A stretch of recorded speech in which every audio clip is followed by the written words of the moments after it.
And I look at Daniel, I was like, I think we need to start real estate. Went on Zillow, looked at a few like multi-properties. I had no idea what I was doing. Let's just see what happens. Like we lost a couple grand. We just keep losing money. We need to do more research instead of just like pulling the trigger. And then so we found out about mixture rentals. Just fucking do it. Pivot along the way. Like there's always another way. It's not end all be all. You can always pivot. See, you have something special, Caroline. Not a lot of people have that. You have to get outside of that and you got to see yourself as that person that was scared at one point to invest. Did you guys ever watch that Lacey Peterson show on Netflix? A lot of that was filmed in that property. So the treehouse is amazing. Like it's freaking awesome. I love the house. I've had an emotional tie to it, but I don't feel like that's the best use of the $200,000 that I put into it. You're getting emotional with these properties and you can't do that. Refrigeration business, contracting business, midterm rental business. Dude, you guys are like this like one-stop shop for like literally everything. Every single person has their own thing.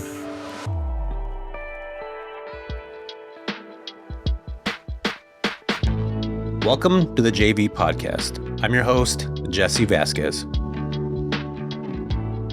You guys are in for a special treat because I am hanging out with my friends Daniel and Caroline Baird, who are actually some students of mine who have been able to build a pretty freaking badass career in the midterm rental space. And they do a bunch of other stuff like rent ATMs in strip clubs. I'm kidding. Actually, you guys are going to have to listen because that may or may not be true. But I'm super pumped because you guys are going to hear a lot of things in this episode, what type of mindset it takes to build a successful midterm rental business, how to actually pivot when things go wrong, and how failures are actually not setbacks, but they're actually catapults to help you do the things that you want to do in life. And you guys are going to hear a super strong discussion that I know you're going to love. In fact, I ask you and I urge you to do me a solid favor in this. Caroline and Daniel talk about, getting in the limelight for a quick minute on a podcast. And if this conversation resonates with anybody at all, send it to people that you know, like, and care about. But if you can also do me another favor and send them a note on Instagram or an email to tell them what you actually loved about their story, they would love to hear that. I would actually love to hear that too. So appreciate you guys. I'm going to stop talking in this moment now, but you're still going to hear me talking in the next part. And you're going to love this. I already know it. So it's jumping in. Listen, guys, I'm just stopping now. Listen to this episode. You're going to love it. So I'm not a big fan of public speaking. I haven't been. But one of the things that I feel like has actually helped me, Caroline, is that it's not about me anymore. And I think that's where when you get to a position where, and you might think like I am, people look at me like, this guy's got all these things already. He's got summits and all this shit. Like that doesn't matter to me. In reality, like I'm nervous as hell. I have anxiety, like literally all the time, but I do it anyway. And what I realized over the years is I don't do this for myself. It's not like I want to get up there and be like, hey guys, I'm Jesse Vasquez. Well, like I don't care about that at all. But what I do care about is the person that I once was that needed to hear from somebody that I looked up to or that had the ability to get up and do these things when I thought they were doing it all. And in reality, that's the guy that I'm actually talking to, is that like kid or whatever I was, I started investing at 34, 35.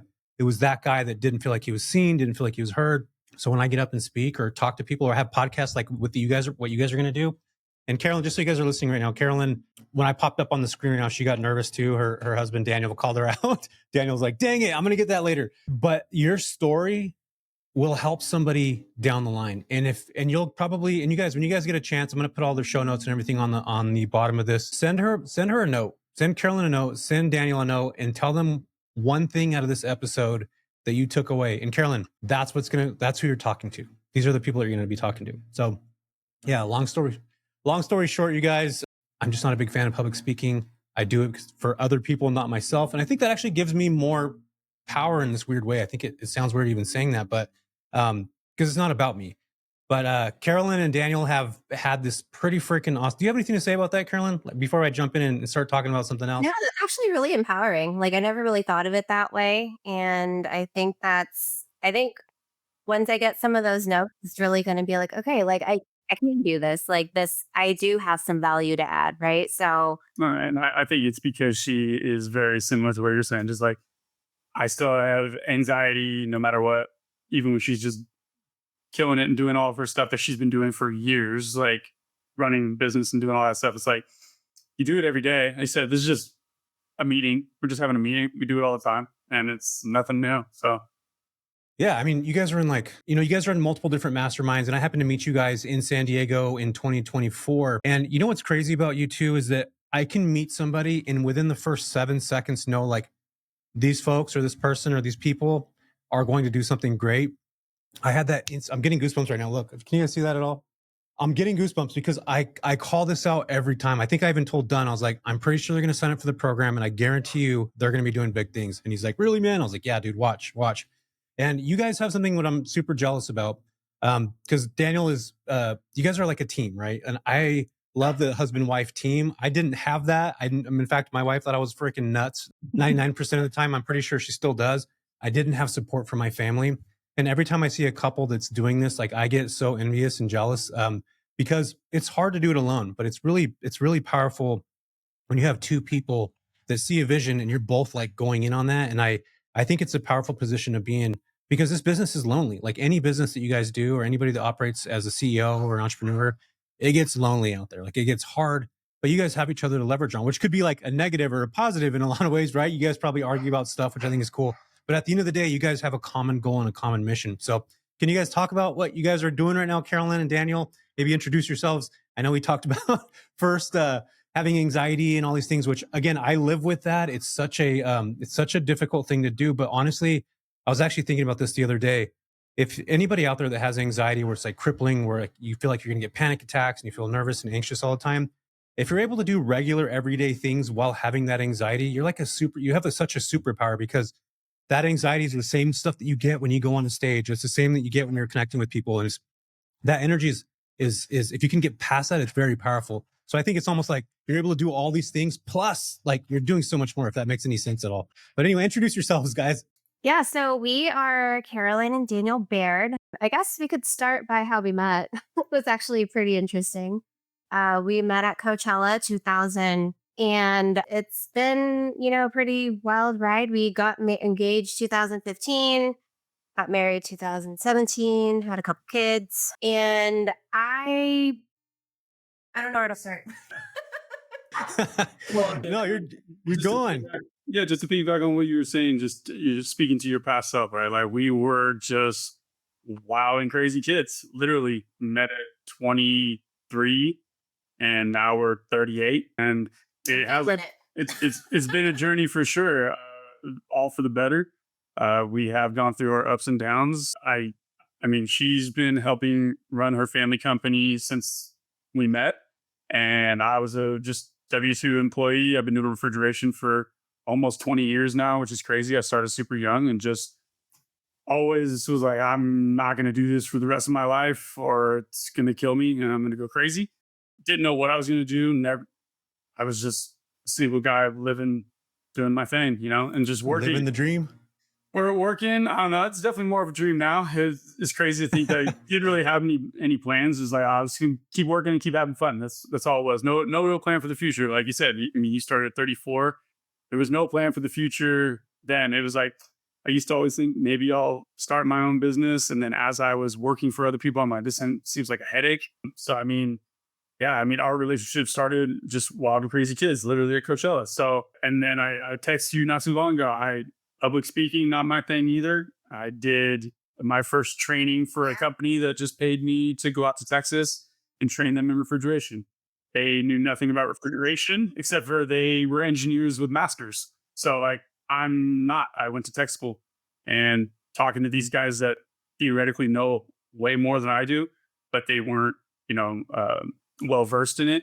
It was interesting, but I stumbled all over my words. They recorded it. I haven't seen this recording yet, so I don't really care. I don't want to see it. It's okay. We need to find that sucker. We need to find that. It's online. I told them they can't share it, so that's just for them since they paid for it. But yeah, it's just that journey of self growth is going to be crazy, unexpected. I guess we can kind of like go into what kind of led us into that, right? Yeah, let me pull back real quick because I want to pull a couple things back on the curtain here. Met at 23 at Coachella. You guys was it 23? 23, Coachella. It was in 2012. We were 23. Yeah, we're 23 years old at the time. Okay, cool. So met at Coachella, probably partying, doing some fun stuff, maybe a little bit of Molly, maybe some of that stuff. The kids aren't going to listen to this later, but hopefully they don't. So you guys were like still young and like no kind of drive to do anything. But when I say do anything, I mean like there's no vision of actual like work. Like there's no like longevity. I didn't have that like early on. You guys probably caught that in your 30s or maybe as you guys got together and started to grow. But Caroline's father or family has a family business, which I want to talk about in a little bit because you came from entrepreneurs. So Daniel, you got introduced to that world probably without even really knowing it at that point. So, okay. So I'm walking everybody through this journey right now. I'm seeing it in my own head too. So you guys met, connected. So, but during that time, sorry to cut you off, but No, go ahead. during that time when we met, my dad just passed away. Like, I don't know, a couple years before. And my girlfriend, my girlfriend, she was like, hey, because she knew I wasn't going out, wasn't really doing anything. She's like, hey, I'm going to get you this ticket. I was like, what is it? And she's like, it's called Coachella. Don't worry about it. Like, it just Before it was cool. Here, like, just don't worry about it. You can pay me back later. And I said, okay, whatever. So, you know, after my dad passed, I literally was 23, fresh out of college, like thrown into the business, like as a pretty much like a child, you know, like I had no idea what was happening. Kind of shadowed my dad like as I was growing up, but never really like into the business. But talking about, you know, being at 23, thrown in headfirst, managing a multi-million-dollar company. And it's like, you know, it was a lot of learning, you know, so Yeah. Well, because you were the only one to do it. There was no one else. You're the only one. No siblings that were like involved in it or anything like that. No, not at the time. My brother now was involved. He, I think a couple of years later after he graduated, he joined in. But it was a rough kind of patch. But anyway, we met. What kind of business is it? It's an exporting business. Exporting business. Okay, cool. So dad passes away. I lost my dad in most difficult thing on the planet. So you were just probably like introverted. You were at home. You're probably sleeping all the time. Your friend was super cool. Just like, hey, here's a ticket to Coachella. Probably wasn't what it is now. I'm assuming, right? It's something totally different. Back then it was actually cool. And now it's like you're a CEO or whatever. That's the only way you can afford to go to those things. So, okay, cool. So then you had to take your family business over. And that isn't that crazy, like kind of serendipitous in this way that you went from the loss of your father and then you meet freaking Daniel at this event. Yeah. And I think I told my mom like pretty shortly after, not after meeting, but after Vasquez, I was like, yeah, I'm probably never gonna get married. I'm not meeting anybody cool. And at the same time, I told me that, yeah. And my mom was like, yeah, you know, I didn't feel that, or I felt the same way until I met your dad. So it's like, it just happened. So it's very, very serendipitous and funny to think about. And that we got to meet the old school way, not really everybody on that. Freaking, yeah. You're not on apps. Different now. So let's go back to the story. So Carolyn, running the business, was thrown into it at 23. And yeah, like when I was 23, I was like a freaking knucklehead. Still am, but just a different type of knucklehead now. So I can imagine you just being like, oh my gosh, I got to take this on. So you fell into that business. You probably watched your parents or your dad be an entrepreneur your entire life. And then did you have any aspirations for that at all, Carolyn? Or was that something that you were like, I want to be an entrepreneur like my dad? Did you have any of that in you? My dad and I were very, very close. He started bringing me into the office like 6 years old, shredding papers, typing up documents like he probably never used, but just to keep me busy. And I remember even like being in the office and taking a little nap and still getting paid for it. Well, I was like, this is pretty sweet. Yeah, that is dope. But yeah, like since 6 years old, he kind of planted the seed early. He like introduced me to all the customers, and I've known the customers since like I was around six or eight. Like it's crazy. That's how long of the relationship it's been. But yeah, like I've only ever really known what my dad has done, different entrepreneurial like ideas, and he was always like, you know, always sounding off like ideas in my and you know, off of me, and just kind of like putting it in my head. So it's always been there. I've always had a knack for it, I think. Yeah, that's super cool. I always I get envious of that too. When like people say like, you know, their parents were into this. I'm like, man, I wish I had a little bit of that, because it's cool to watch your parents, and monkey see, monkey do. Like that's why I think it's cool. You guys have kids. Go to freaking, I don't remember what city some of your properties are in, but you're taking the kids there. You guys are all trying to put things together, and it's cool to watch that kind of stuff, because the kids will absorb that and they'll see like my parents were doing this, and it's I think it's a powerful position to be in, especially now. Like I have a 20-year-old daughter, and it's weird for me to even say that out loud. But she's graduating college in like literally like 20 days, and just how it's affected her in a lot of different ways. It's very powerful. So everybody out there now, that if you're an entrepreneur and you're a parent, your kids absorb that, bring them along. Shredding papers, like small little things like that are very memorable. I'm getting goosebumps again talking about this because I think it's such a cool thing because your kids will absorb that. It's such Yeah. a powerful position. And actually, I met your daughter in the bathroom last, and Really? I was like, how do you feel to have like a superstar dad? Like he's like famous, and she's like, I'm so proud of my dad. He's like, he's Yeah, you're gonna make me cry right now. yeah. And so no, like it's cool. Like it's so Yeah. cool. Like your family's so proud of you. Yeah, yeah, they are. And yeah, my daughter, I remember after the event, she's like, I can't believe you do this. Like, if you guys saw me before going on stage or like how anxious I get before I'm like pacing back and forth like a madman, then all of a sudden I just like something clicks. Probably just like what happened to you, Daniel. You just like get in this mode and you're just like, you're in this space because you know refrigeration or whatever you were doing, like you know it so well, you know, like the back of your hand, you just get into that mode already. Same thing here. It's just tapping into that like anxiety level. And I want to caution you on some things that I am saying and that also that you've said. I've noticed at myself, if I label myself as being anxious or labeling myself as I'm not a good speaker, I'll start to repeat that in my head or I'll start to repeat that. So I'm encouraging myself, Carolyn, Daniel, you, and everybody out there listening right now. This is a practice that I do so often. It's like we're so hard on ourselves, and you guys probably are too. Like, I haven't done this right. I didn't do this. But if you actually take a step back and you're like, my daughter's saying that, like, we're so proud of him. He's done all this stuff.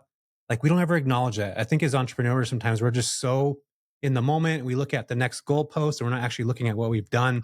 And you guys have probably done, and which we're going to talk about here, so many things and so many accomplishments that most people don't have. You know, even having a rental property, just one, like most Americans don't have that, don't have a property. You guys have a lot of them. So yeah, I wanted to make sure that I say that because I tell myself that all the time.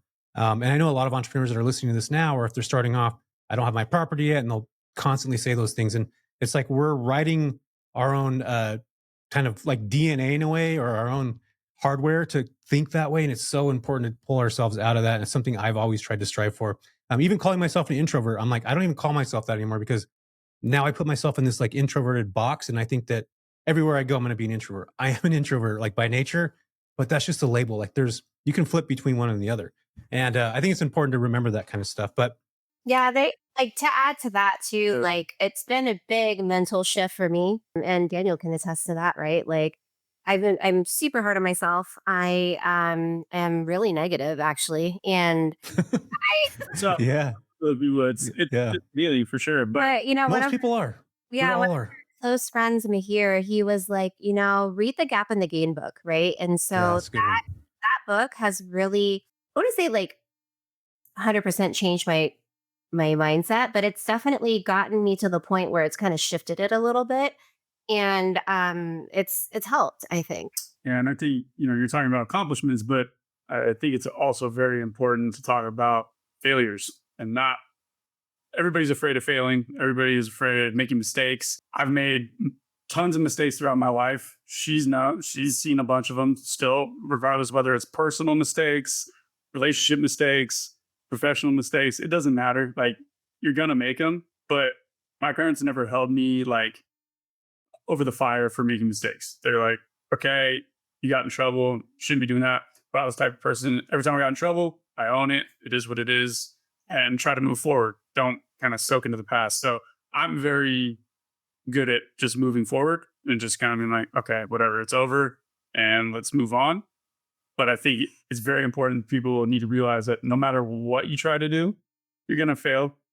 Little failures. As long as you learn from it and adjust, you know, and it'll be okay. Like Yeah. just keep going. And the entrepreneurial ride is a constant wave. Like it's like right now with my business too, it's like slow times, up times, just it goes back and forth. Ebbs and flows. Yeah, ebbs and flows for sure. And I mean, it's 3 years now with my business, but we can get into that too. But it's like failures are part of the growth, and so many people get hung up on.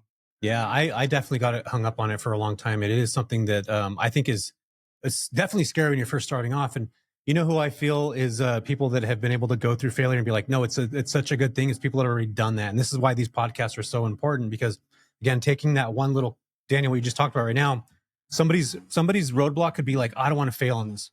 Well, there's a good chance you're probably going to fail at this. Like whatever you're going to do, like there's a good chance. But what are you going to learn from it? What are you going to take away from it? And I think that's where a powerful position is. It's almost like the anxiety thing, knowing you have anxiety and you do it anyway, you're expecting it, it's going to be there. But how do you maneuver through that when things are difficult?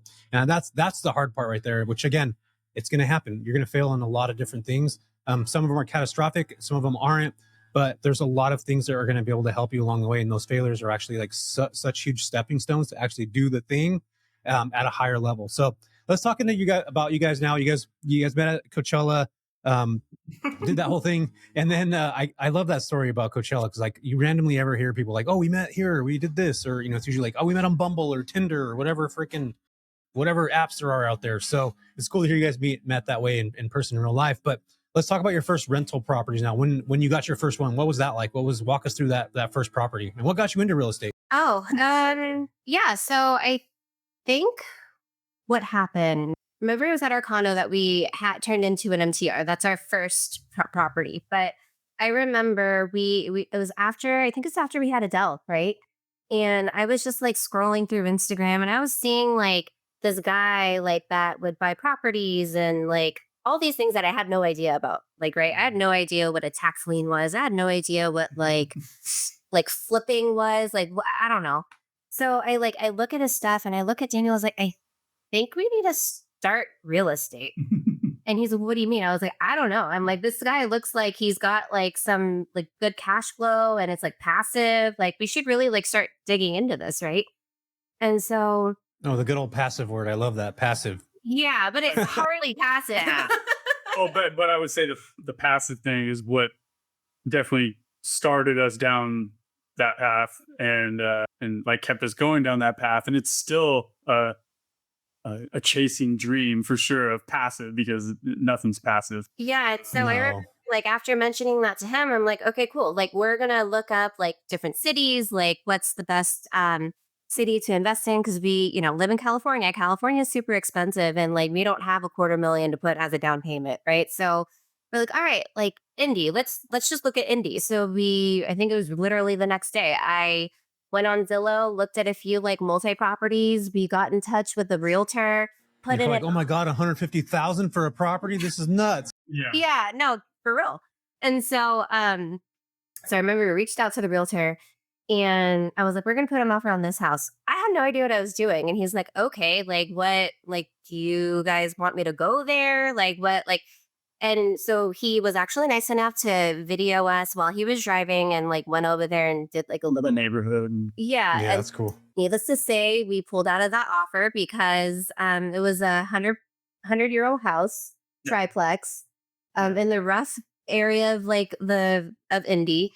And he was actually very helpful and cool. He was like, you don't want this one. Like, yeah. And that's awesome. Yeah. So we didn't try to sell you a piece of trash. That's good. Yeah, I don't even think we knew what an inspection really was at the time either. Yeah, we were just like, can we swear on this? Yeah. Okay. So Yeah, cuss. Yeah, cuss. Yeah, you guys are good. She swears all the time. I'm sure it get edited out if like it's not a lot. No, you're good. No, but everybody knows my language. I cuss. You guys cuss as much as you want. Feel free. Okay. I was like, fuck it. Let's just do it, right? Like, what do we have to lose? These properties are like 100,000 that we're looking at. Like, let's just do it. It's 20,000. We have that. Like, let's just see what happens. So anyway, long story short, like we probably made offers like on 5 different properties, went through like inspection. Like we lost a couple grand, like just doing inspection. We did Indianapolis, Kansas, Ohio. Yeah. So offers in all 3 of those areas.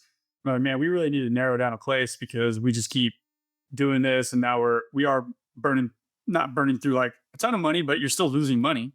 But I'm just like, we need to do more research instead of just like pulling the trigger. And then so we found out about niche rentals, right? Like first it was, I think, who was it? Yeah, Rachel Wainsford, Ruben. And then I was talking to our friend Scott, and he's like, hey, like Jesse, like I'm part of his group, and he really does the MTR thing. He does business to business, and like really having a sustainable business in the MTR, like space. Yeah. Niche, yeah. And so I'm like, oh, okay, we like whatever, like let's do some research, let's figure it out, and we'll see what we can do. And then so Daniel, like you basically said, yeah, we're living in our condo with our 2 kids. It was after our second was born. We weren't outgrowing it yet, but her mom and brother were coming over daily because they run the family business. I was just about, I think it's about when I just started my refrigeration. I got my contractor's license. So there was a little more story there, but this is where we were at. And I was like, we're sitting in our first rental right now. Like, why are we doing this? Like, our mom needs some help. Brothers, they're packing up, coming to our 1,300 square foot condo. Mommy's got the 4,000 square foot house. Yeah. We just need to like clean some stuff out. We can all move in. The kids will have a yard, and we turn this into an MTR. So she's like, cool, let's talk to mom. And of course, it was more than happy to do it because we basically worked together for the COVID. They were all in our condo. So it was just like COVID on top of each other. Yeah. Let's do it. So, I mean, we literally repurposed as much as we possibly could. We still have paintings in there from like our honeymoon gift to ourselves. It's really sick. But, you know, and just, you know, got whatever furniture that we had, reused it, moved some beds from here over there. But I mean, it works. It works. And the first year, it like, I think it net grossed about like $60K. It's freaking awesome. Yeah. And so booked almost 100%. Yeah. Almost. And you guys, was that the place that you guys are in the Bay Area? Yep. Yeah. Okay, cool. Got you. And what city you guys are in the Bay Area? San Ramon. San Ramon. Okay, cool. Yeah. San Ramon's a fantastic market. But I want to go back to something real quick, then get back to this here in a minute. Isn't it freaking amazing when you get that bug and you're just like, I'm going to fucking do this. It doesn't matter what it is. You don't even like, you think about the financial stuff, but it's more of that like drive of wanting to go do something of like, you'll see somebody with real estate and you're just like, man, that sounds cool. And Daniel, you said this earlier, passive, like that gets everybody. Everybody knew it's like, I'm working now. I want to make money while I sleep. Like, who's the Kiyosaki guy? Robert Kiyosaki. That's like his, the one thing I remember like reading his book. It's like, make money while you sleep, blah, blah, blah, blah. It's like that thing that you always hear over in your head. But then you're, you know, Caroline, you were like, let's go do this. Like, let's figure it out. And you were just putting offers in blindly, like trying to figure stuff out.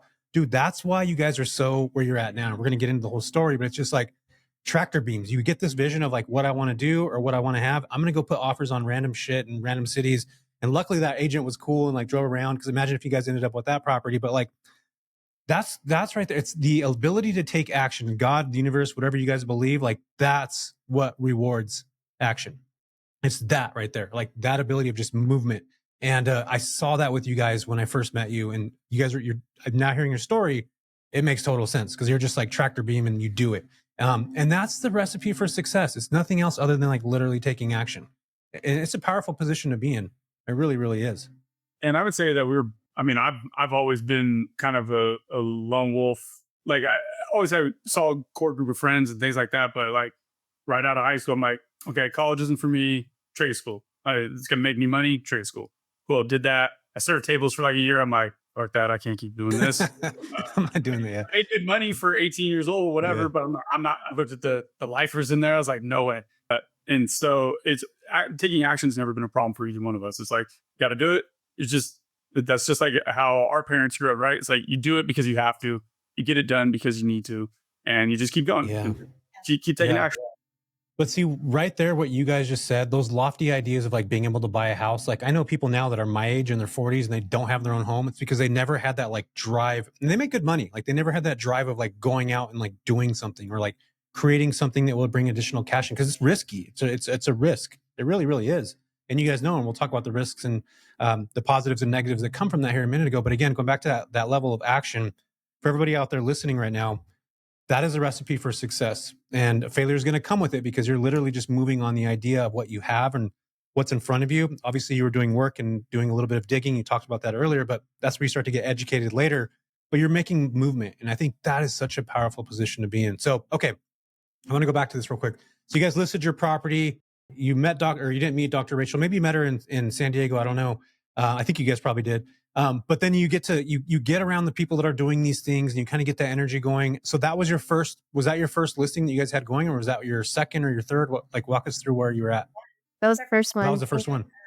And then we were like, you had the summit, you were advertising the summit, and I brought my phone to Daniel. I was like, we need to go to this. We got to book our tickets. We got to go. We got to have someone watch the kids. We're going. And we were pumped and nervous for the summit last year. And actually in between that, so that, I mean, our condo was December 2023.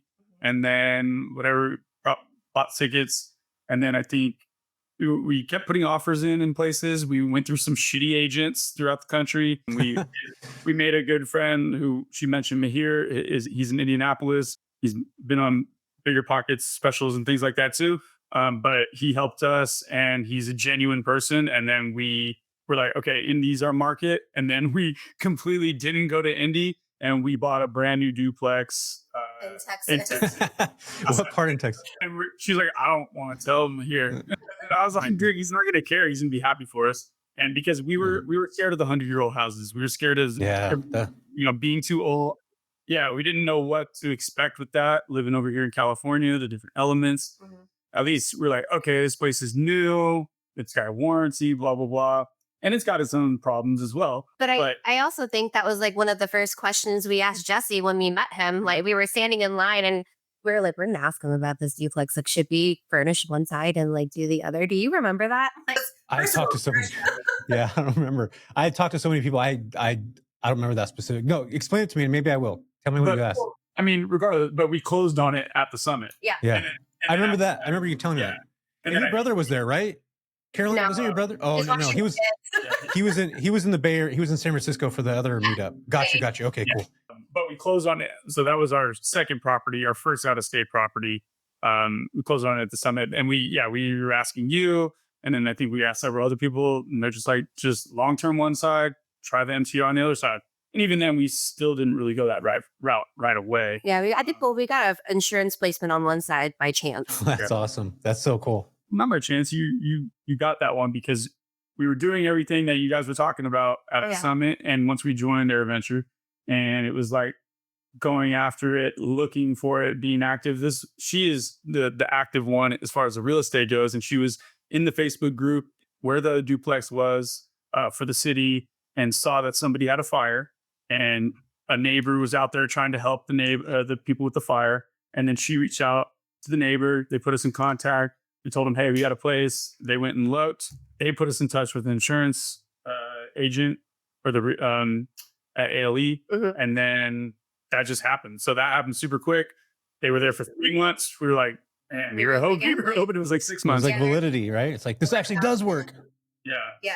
So we got $4,000 a month for 3 months on a 1,000 square foot, 3-bedroom duplex in Seguin. Hey everyone, if you are feeling stuck or not like you're making the progress you want in your midterm rental journey, I've got something that can change everything for you. Imagine being part of a community that's not only supportive, but filled with like-minded individuals who are driven to succeed just like you. Whether you are just starting out, looking to take care of your business to another level, my community is designed to help you break through those barriers. We're currently opening up registration for new enrollees, so if you're serious about building a thriving midterm rental business and you want to leverage my 10,000 hours of experience, this is your chance. Don't miss out on the opportunity to learn, grow, and connect with others in the same path. I hope to see you guys. The link is in the show notes, and let's build something incredible together. Let's get back to this episode. How much of that are rented for normally, Daniel? Like if you guys were going to long-term rent that, what would it rent for? Right now, the other side is like $1,475. Okay, so you're like 3x long-term rental rates, basically. Almost, yeah. What is that? I'm not horrible at math. Like two-ish? 7.5? Yeah. So it had no furniture. So then, it had no furniture? No furniture. Oh, you guys had to go furnish it though, right? No, what's it called? Court. Court did it. So you guys used Court to furnish it right away? ALE did. Yeah, they did. ALE did. Oh, freaking genius. So then okay, this is even better now. So they booked the place unfurnished, and then you guys didn't pay any of the furnishing costs. They paid it. Mm-hmm. Place was furnished like probably within 48, 72 hours, something like that. You talk to the family and then they move in. And then that was probably just like, oh my gosh, this actually does work. Like this is actually legitimate now. Oh yeah. Got you. And then we still, even after the fact, because we couldn't get any more insurance placements. So we tried to long-term it, and it's a bit of a rough crowd outside of San Antonio. So we didn't get any solid tenants. And then we're like, let's just take what we made on that insurance placement and now we'll furnish it. So that didn't happen until like October. So they moved out like July. Mm-hmm. And then we, a couple months went by and we're like, we got to do something with it. So that's when we went and furnished it all and did that craziness. Which, by the way, I feel like for your first time, you need to do it. And then after that, hire up. Yeah, I know. I agree. I watch people that are like, they have like a big following on like Instagram and YouTube and all that stuff. And they're out there furnishing their units. I'm like, Who the hell wants to furnish their own damn units? That's freaking nuts. I do not want to do that. Never want to. I honestly don't think I saw the light of day for like 4 days. I would. No, I would but go, it's a good experience. Yeah.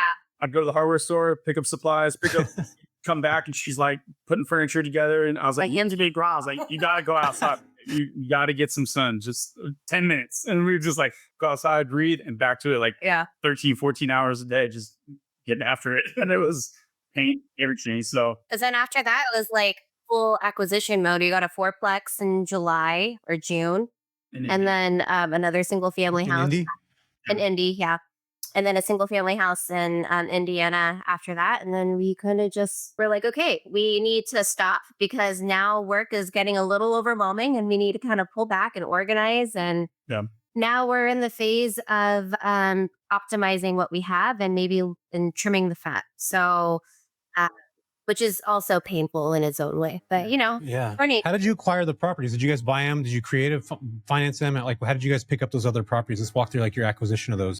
A lot of it was our own funding, and then one of it was a private money lending from someone in our family. So they lent us for the Terre Haute house, and then basically nothing creative yet. Would love to do that, but I need to focus.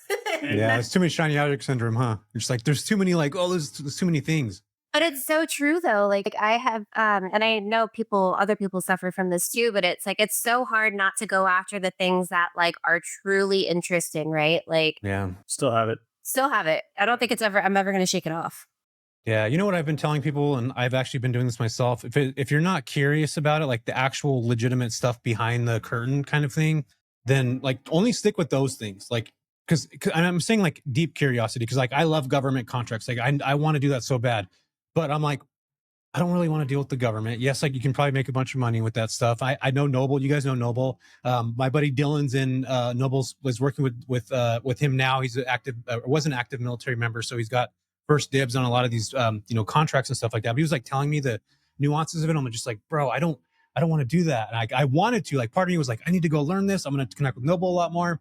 But I just I need to stay in my lane. And I feel like I did that jumping around, kind of trying to figure a lot of stuff out when I first started.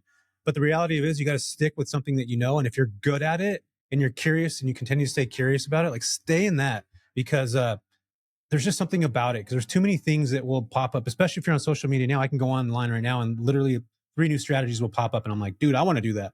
And like you'll go down that rabbit hole and it's a whole thing. Oh, yeah. Oh, yeah.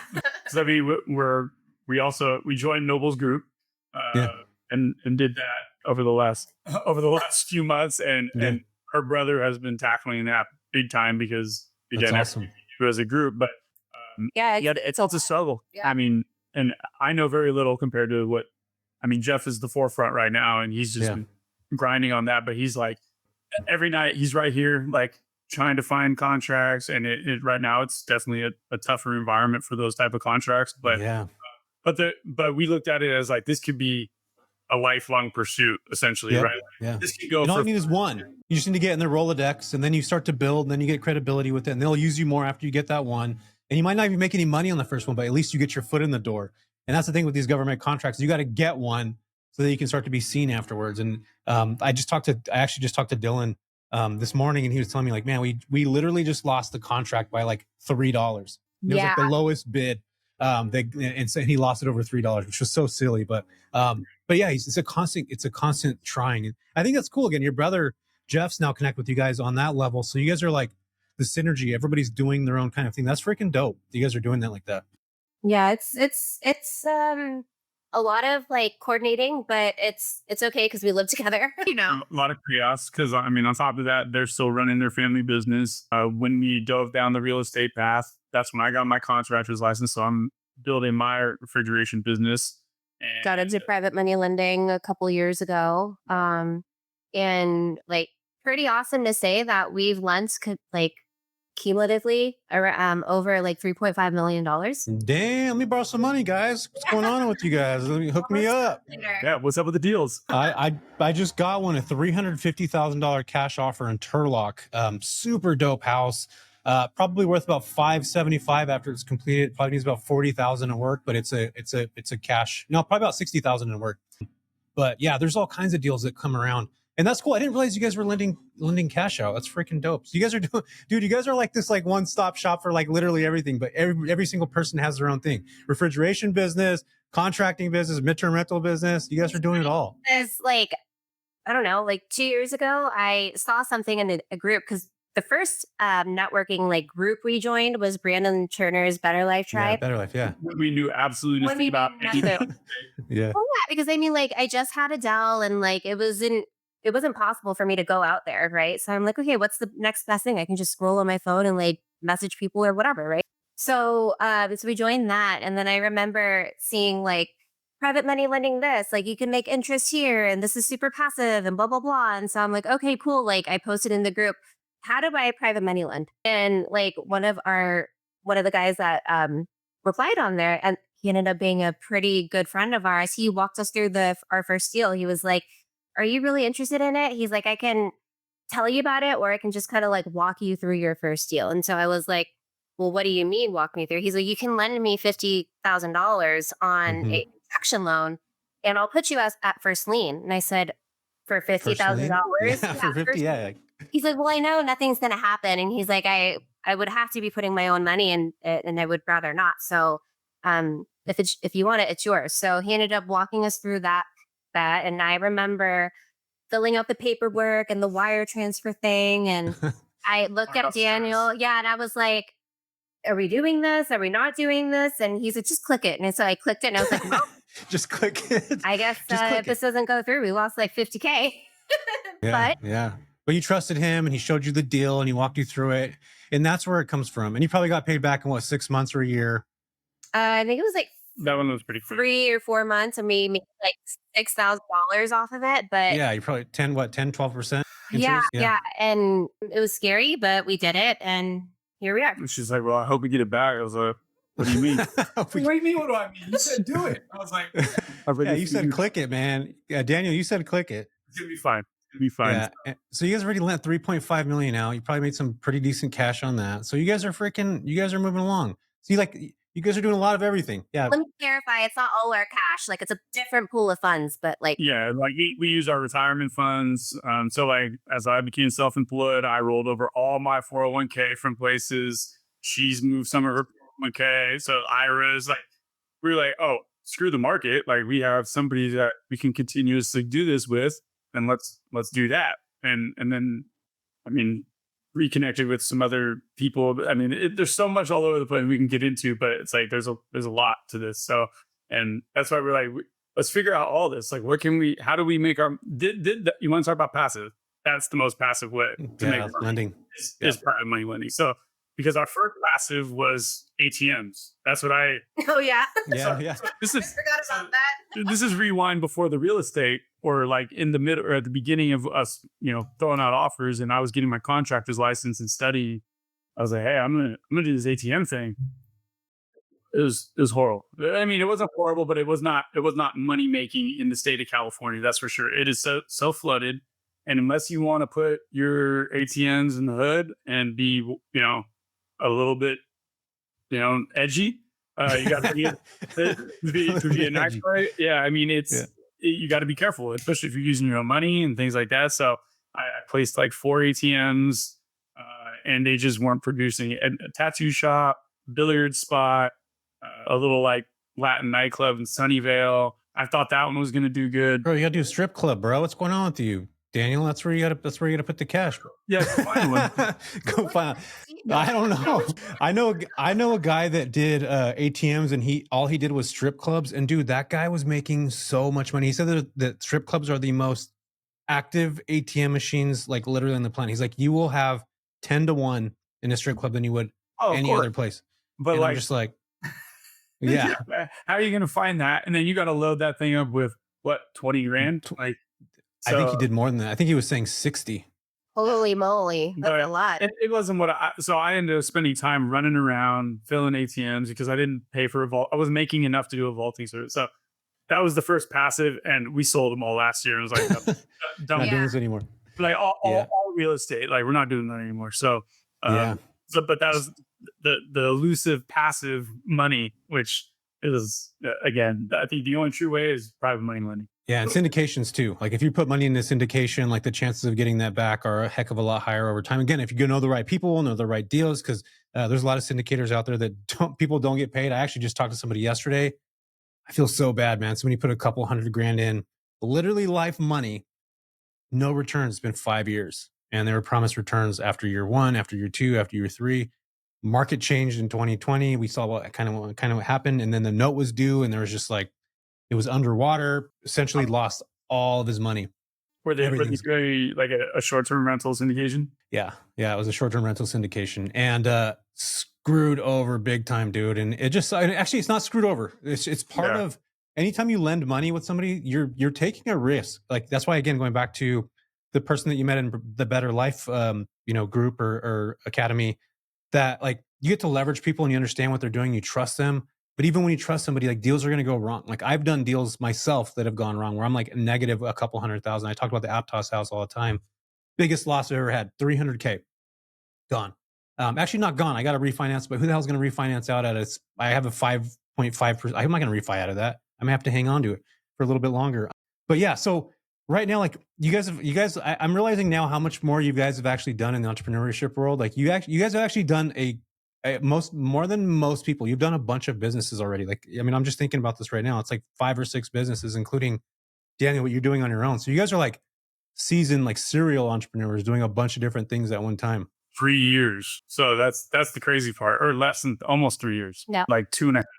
And that's fast, dude. So what has been your best, like what's the, I think this is the private money thing you're talking about right now. I think that's probably some of the best returns you guys are getting. Am I right on that? Yeah, that's been the return. Yeah, our client here is good. Yeah, and for the like less work, right? Like that's what we're trying to get to now is like how can we make the same or more money with less work? Got it. Because I'm still trading my time for money, but I do work far less hours on site than I used to for somebody else. And I'm still making like the same type of salary, So I'm not like, I'm not, because our trade here too is like working my schedule around the kids and us and being able to still spend time and not be gone, because that's what I was traveling. I was doing all kinds of work and I work for somebody else. So we're not like going all in on trading my time for money. It's like keep money coming in and still have the trade-off of not being stressed out totally. And I mean, it's way less stress than working for someone else because you're just constantly being told what to do, at least now decision. So it's like, I go, hey, we got anything going on this week? No, we're cool. Okay. She's like, all right, this day. And I try to fill them up. So it's like, and then that's the way and it took a little while because now it's like business is a little bit more steady after almost 2.5 years. Yeah. So now it's like, I can kind of control that, but you don't have to jump at every opportunity that a customer calls you. I'd be like, no, I can't make it. I'm too busy. Or I can get there next week if you're cool with that. And most of the time they're pretty flexible because I work in like tech and pharmaceutical and different areas. So it's not just like every restaurant that calls and things. So I'm going to ask you guys this then. What, like for new investors that are coming in right now, how many properties do you guys have first off before I get into this now? So we hit the condo, the duplex, four properties, 8 doors, 9 doors. 9 doors. Okay, cool. Might be getting rid of one here. I was actually going to talk about that. I've had a lot of investors reach out to me, even in our group in the academy. People are like, I get direct messages. I don't know, for some reason, I don't want to talk about this publicly. I think it's important to do that. Real estate's one of those games where it's like, and I hate selling properties, you guys, like I hate doing it because like I get mad at myself every time I do it. But if your property is not performing and it's not in the right market or it's not in the right space, dude, you got to cut it loose. Like there's another asset somewhere behind that income that's in there that's going to do 2x or 3x or 5x, whatever you're at. Like, so don't be afraid. I'm talking to you guys right now and everybody else and myself, by the way, when I'm saying this, don't be afraid to cut those properties that aren't performing well. Because real estate's cold. It's a numbers driven thing. Unless you're like a lifestyle investor that's like, I love going to the Smokies during the winter. I like to hang out in Santa Cruz during the summer with my kids. I like to be in Mill Valley during, like you're investing in like little markets where you actually go. It's different because there's an emotional tie to it. This is a very cold numbers driven game. And you have to be able to like have a property and take emotion out and you have to move it. So for you guys and for everybody out there, including myself, if you guys have properties that haven't been performing, and I'm saying haven't been performing in like 6-8 months and you're seeing the trend go down, You've tried, exhausted everything you can do with those properties. If it's the tenants that you're getting, they're the wrong tenants. If it's, your midterm rentals, it's just maybe just not working as well as it did at one point. Are you exhausting everything that you need to make sure that those are actually could be performing? And if you have, and those aren't, it's still not working, dude, you got to let it go. Like you just have to. They got to be rolled into something else. And I think that's an important lesson to learn. You guys are in that now where it's like you're shaving. You said it off earlier, or you said it earlier, Caroline. You're like, we're going to cut the fat. Yeah, cut the fat. You move on. You take that cash and you deploy it somewhere else. And don't be afraid of that. You know what I mean? And we were going through that over the last couple of weeks, and just before we got on the call, those guys sent an offer, but it's like it's just a single family home. It's kind of a dump. It was filled with tenants. They moved out in February, and we're like, cool, we could fix it up, and then eventually it's gonna make money. But like, what's our return on energy, right? Yeah. Like we're trying to like make use of our money and our time, and like just have everything be as efficient as possible. So I think that's like where our headspace is at now. Yeah, like we're not gonna make hardly any money on it, but who cares? It's like it's just gonna be out of our mind space, and then we can, like you said, go else. We're just you hold on to that money for now until something good comes along too. So yeah, when you get if you're gonna 1031 it, you have not that long. I feel like 1031 is like you're so rushed in it. Are you guys gonna 1031 it? I'm assuming. No, it's like we made probably like $3,000. So it's really? Yeah, it's like it's for sale by owner. So got you. So you guys just got an offer on it. Yeah, don't be afraid to cut it. And it sounds like you guys aren't. I feel like so many people do that, including myself at a certain point. I was always, every time I've sold a property, I've like kicked myself over it. But in reality, it's like it wasn't working at that time. There's one property I sold that was working, and I bought it. I sold it to invest in the treehouse. And that one killed me because it was doing so freaking good. And I had an emotional tie. I just told you guys, don't do emotional. The treehouse is amazing. Like it's freaking awesome. I actually have it booked right now for $7,500. I never said I was going to short or midterm rent it. I did, because it slowed down tremendously during last year. So you got to do what you got to do. Yeah, but I don't want to sell. So Netflix rented it, and then it was on Netflix's. Did you guys ever watch that Lacey Peterson show on Netflix? No, but I know. It was on Netflix, and like that whole thing. A lot of that was filmed in that property. So Netflix rented the house the production company rented the house for 3 months. After that, I put it up and says, as seen on Netflix. And all of a sudden, dude, it just started renting like crazy. Like boom, boom, boom, boom, boom, like renting like crazy. Because people can like go back and go watch it. It's such a cool house. But still to this day, like I have people there that are there until, what is it, April? They just extended to July. They've been there for 6 months already. But I'm like, at the end of those 6 months, I still feel like I need to deploy that capital and move it somewhere else. I love the house. I've had an emotional tie to it. Like I literally used to drive by that house, you guys, as a kid, and like envision myself being in it. It's such a weird feeling to like buy something that you thought about as a kid. But then like I feel like I've like cool. Like I got this place. It's cool. Yeah, I might make a couple grand off it a month, but I don't feel like that's the best use of the 200,000 that I put into it. You know what I mean? So I could take that 200K and go buy a $1.5 million fourplex in, I don't know, somewhere in the Central Valley. I know I'd be able to beat the cash flow on that property, and actually probably force some more equity into something else. So like, this is where my investor brain is like, okay, yeah, you're getting emotional with these properties, and you can't do that. And I know that now. Like I know it. It's not the best move. What would you tell new investors coming in right now? You guys, like they're going to buy their first property, or maybe they're like scared to get in. What would be like some of your advice? So I actually want to ask Caroline first, then Daniel, your advice on this too. I would say just fucking do it.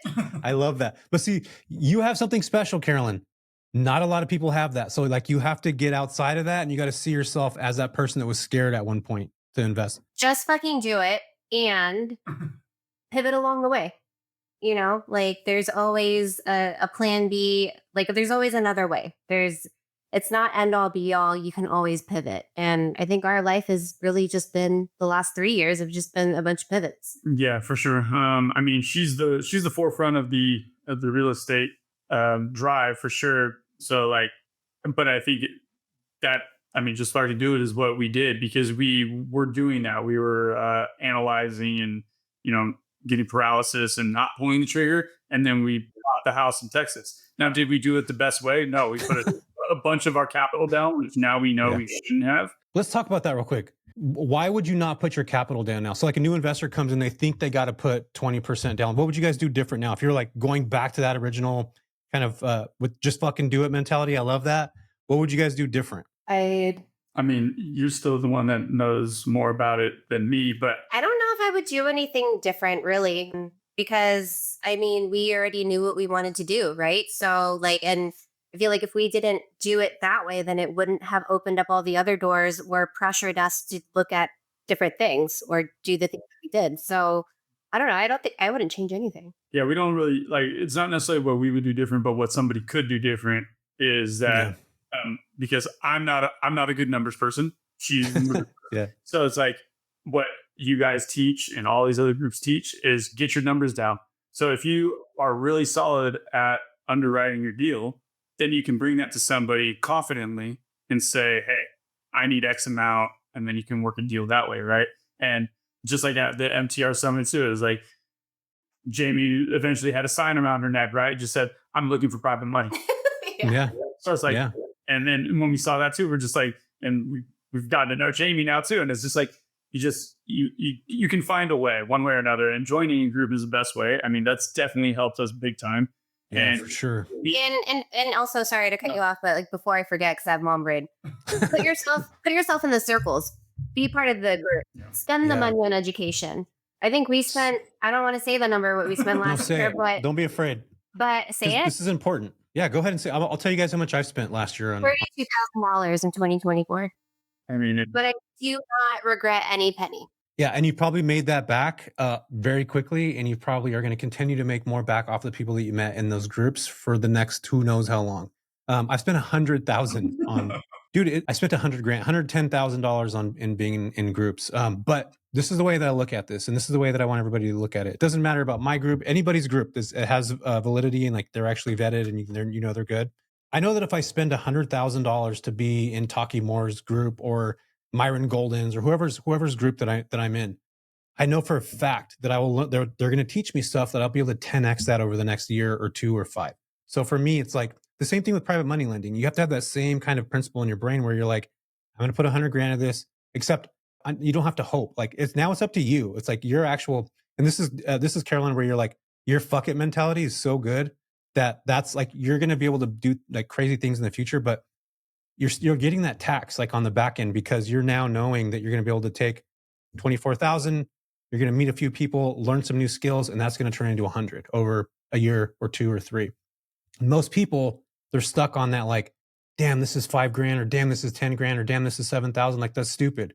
But in reality, it's like, it's so powerful when you get to be in a group and you're around other people and they're doing these things. Like you get encouraged, you get motivated, you get to meet people. Like it's so powerful. And I'm telling you guys this because I'm members of groups myself, academies, and just hearing other people's stories. And the crazy thing is like, nobody's that different than you. They're just like, they just have a lot more of the fuck it mentality. They're a lot more risk averse, but they're also very thoughtful when it comes to the risk. They're just like Daniel, you said earlier, running numbers. And like they know this stuff. They've done it a billion times. And that's what's cool about groups. You get to leverage each other. Like somebody might be really good at running numbers. Somebody might be really good at calling companies or whatever. Is like you'll get to connect with these different people, and you use their strengths, and they're going to use your strengths too. So it's a synergy, in my opinion. and asking for that help. I mean, it's like she asks people all the time, and it's like in all the groups, and it's like she used to be very risk adverse. I mean, aside from our Coachella days, I mean, but with her money, she was always calculated. Yeah. That's what I mean. It's always very calculated, and she's a little bit more bucket now with the money. Like as far as if it's calculated, yeah. but she's like, you can pull the trigger if it makes sense. I'd say like if it's more upside than downside, then go for it. Definitely. I mean, after the midterm, just after the midterm summit, like how energized we were after that. It was like that's why we joined while we were there, because we felt that it was a good place for us to be, to take that next step and make our condo here better, or get the duplex that we just bought into that space. And it's a hybrid, but it's like everybody there was like, it's possible, just do it. Like you told us that, and then everybody else that we I met remember telling you guys now. Yeah, it was like, just do it. So I think we probably asked you like 2 or 3 times. Well, and he meets some pretty fucking cool people too, like all walks of life. Yeah. All walks of life. Yeah, and I love that, the diversity of like these groups and stuff. It's like, it's pretty freaking awesome to just be around. I mean, we're in California, so there's a lot of that, but it's cool to watch like other investors. I mean, there was a lady there that was like in a freaking motorized cart. She was like 74. Her name's Denise. She's actually an investor in Kentucky. flew all the way down. Like it's so cool to be in these groups. It's so powerful to see these things. And again, you guys have and Daniel, I'm not putting you on the spot right here, but Carolyn's got that energy, bro. She's just like, she's bringing it. And I'm glad that you guys are doing this together because again, going back to my original conversation of like, it's such a lonely space if you're doing it on your own. It's such a lonely space to do it together already anyway, but you guys have each other to leverage. And I would encourage more couples out there, if somebody's into something or they're like excited about something, to join them, go to that event, go connect with somebody, because again, it is such a powerful position to be in. So now you talked about the fuck it mentality of just like screw it already or use your money for whatever it is. What would be like one last piece of advice for somebody that is getting into, it doesn't matter what type of real estate or anything like that. What would be that last, like, make sure that you do this before you buy a property? What would that be? If you have an idea and you have some passion behind it, or you think it's a good idea for you, then go for it, because that's what started us down this path in the first place. But it's also like, after our second kid was born and I started a new job that was 10 miles down the road, and I was going in and out of there every day. And I've always been in a service vehicle on the road, never going in an office. I wasn't there for a month and I quit, and I've never done that in my life. And because she saw me every day, saw me just face get longer and longer and longer. And I was like, she's like, you hate this. I was like, I hate it. I was like, and it's a great company to work for. Anybody would have been happy with that job. Like great benefits, good pay, like everything. And she was like, so we just went over our numbers, and she was like, all right, we're 35. And this is where we kind of like said, all right, let's see where we're at in 5 years. She's like, we're good for, if you don't get any work for a while, like my salary can carry us. Right. And so I was like, cool. I called the CEO the next day or the day after. And I was like, hey man, I quit. He's just like, okay, great. Like you haven't even been here a month. Cool. And I told him, because he did a welcome employee speech. He's like, if your heart's not in it, then leave. So I told him that's what did it for me. And I left. So we were like, screw it. Just try. If you don't try, you'll never know. So just give it a shot. You got a good idea, go for it. And you can always go back to that 9 to 5. Like, yeah, I know it's tough to get a job in some cases, but you can always find another job or work for someone else. But you'll never know unless you try. And also too, I would add to, we did kind of like a mini mastermind back in October with our friends. And one of the best exercises that I did was kind of like the vision, vivid vision. And tell me about that. Like, you know, like imagine yourself in 10 years. Where do you want to be? It has to be like, it's supposed to be like over the top. Yeah, over the top, but like something you would do, right? And so like, imagine yourself 10 years ago. What steps do you need to do to get there, right? Like your perfect life. What does it look like? Yeah. Don't stop and don't stop, and also do the things that align with that vision. You know, I think that was really powerful for us too. It's like, we are only going to work towards what aligns. Like, does that fit our vision? Yep. Yes, no. All right. It's out, you know, like, let's continue on. Yeah. And I think a lot of times people look at these like Daniel, with your company that you worked at, you're like, man, that's everybody's goal, to go work at this place. And it's this freaking awesome space to be. But if your heart's not in it, you're not feel like it's meant for you. Like, that's actually a breakthrough. Like, it took me a long time to realize that. Like, you might look at it at the moment, like, oh my God, this is the worst thing. Like, I'm going to leave this job. It's a breakthrough. You actually realize, like, dude, there's more for me than just what I thought was a dream. And so many people will stay in that. They thought the dream for like their entire lives, and they're 65 and they're regretting what they didn't do in their 30s. And again, this goes back to the support system that you guys have been able to build together. Dude, that's freaking powerful to have somebody say, I got you. Like, that alone right there is just, it's magic to be able to have that. So dude, you're in a very great position. Also yourself, Caroline, with the support of your husband. I think it's a powerful position to be in, and you guys are going to continue to do cool shit. Where can folks go send you a note at? Because after we talked, remember I told you guys at the very beginning of this episode, you're going to get notes from people. Where can folks send you a note to talk about one thing that they got inspired by you talking about this? You can send us a message on Instagram. Our handle is the Bairds Invest, or you can drop an email, thebairdsinvest@gmail.com. Got it. There it is. Yeah. Awesome. Well, I appreciate you guys for being here. This has been freaking awesome. Yeah, they've said it all. You guys are doing everything. It's from freaking ATM machines at the strip club to freaking private money lending. You guys have done it all. You guys are awesome. I appreciate it. We'll send them a note if you guys got a strip club. If you're an owner of a strip club, so Daniel can get back into the freaking ATM business. So ATMs. Yeah. All right, guys. I appreciate it. Thank you so much. Thank you for listening to the JV podcast. I'm Jesse Vasquez, your host. I appreciate you for listening. And if you could do me a huge solid, go like and subscribe to this. This helps us tremendously. And as always, thank you so much for listening and have a wonderful rest of your day.